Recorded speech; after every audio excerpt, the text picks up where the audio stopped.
While I've got the camera out recording, I'm just going to talk a little bit about these power banks. I do have another one too, another brand, a Haymix, and I have bought some others and I have returned them, but I'll just talk about this. I'll move that out of the way, don't need to look at those.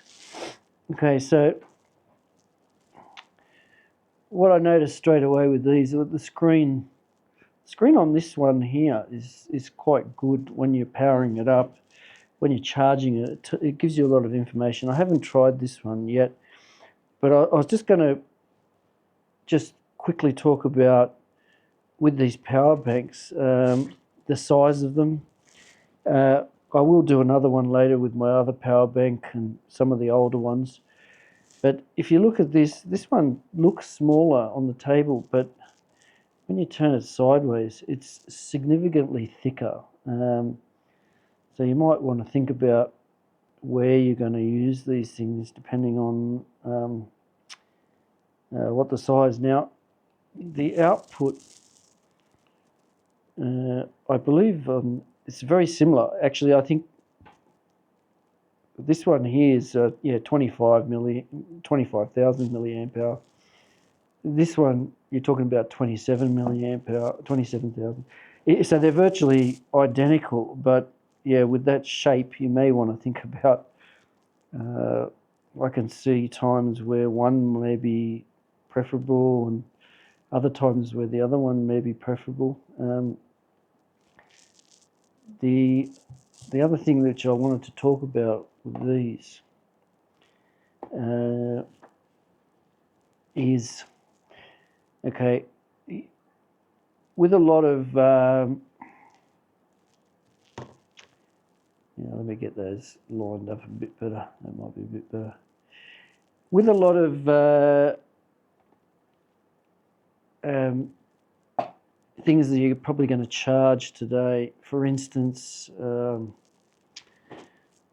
okay, let's say a drone. A lot of the drone battery charger systems have the ability to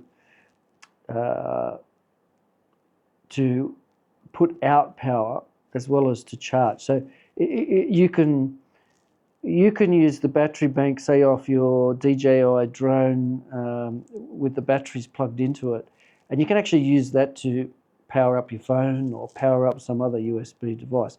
So they have the ability to take power to charge the batteries or to use them in the reverse order.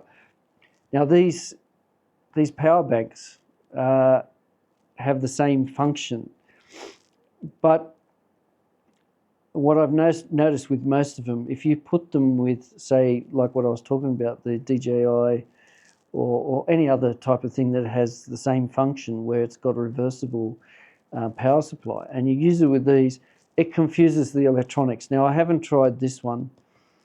I've tried this. I've got other ones. They will not work. They start to charge and then they turn off because it starts to take the power. All sorts of funny things happen.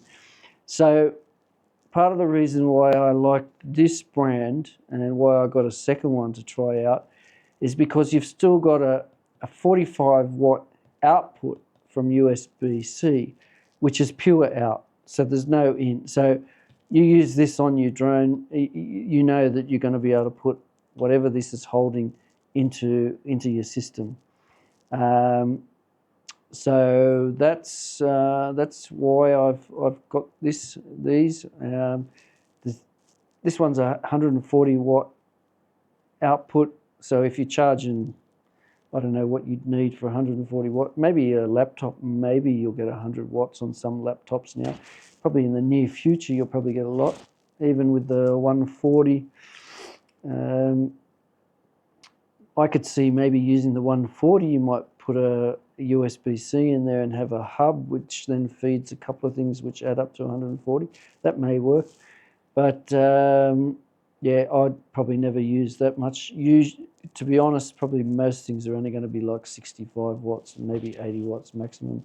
But the 45 watt, I would prefer if it was 60, 70 or 80, because using it for DJI would work.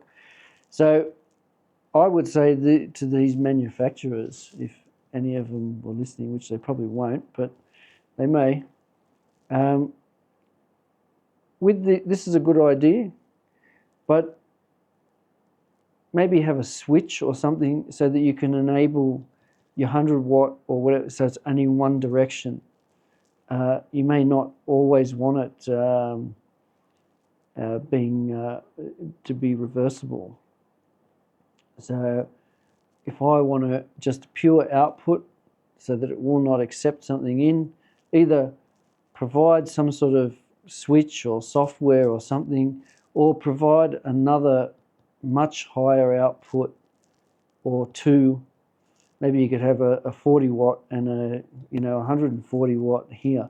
I know it's going to be extra hardware, it's going to be extra electronics, but these on nearly everyone that I've tried are always fooled by it, and there's more and more of it. Even I've got battery chargers just for small GoPro batteries and for camera, and these are fooled the electronics, and they don't work, so they basically become useless.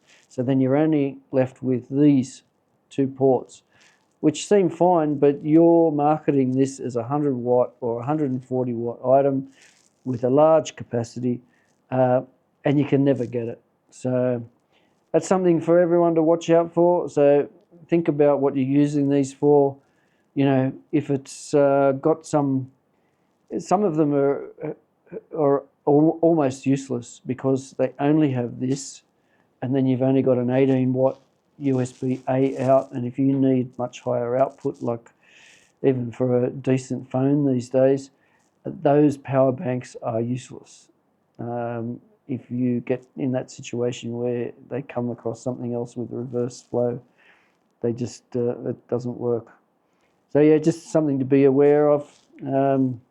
I guess you can always just return the items too if they don't work as advertised, which I did with a couple of them because they just simply wouldn't do what they were supposed to do. But yeah, these ones I've found okay, so yeah, I'm going to keep using these now.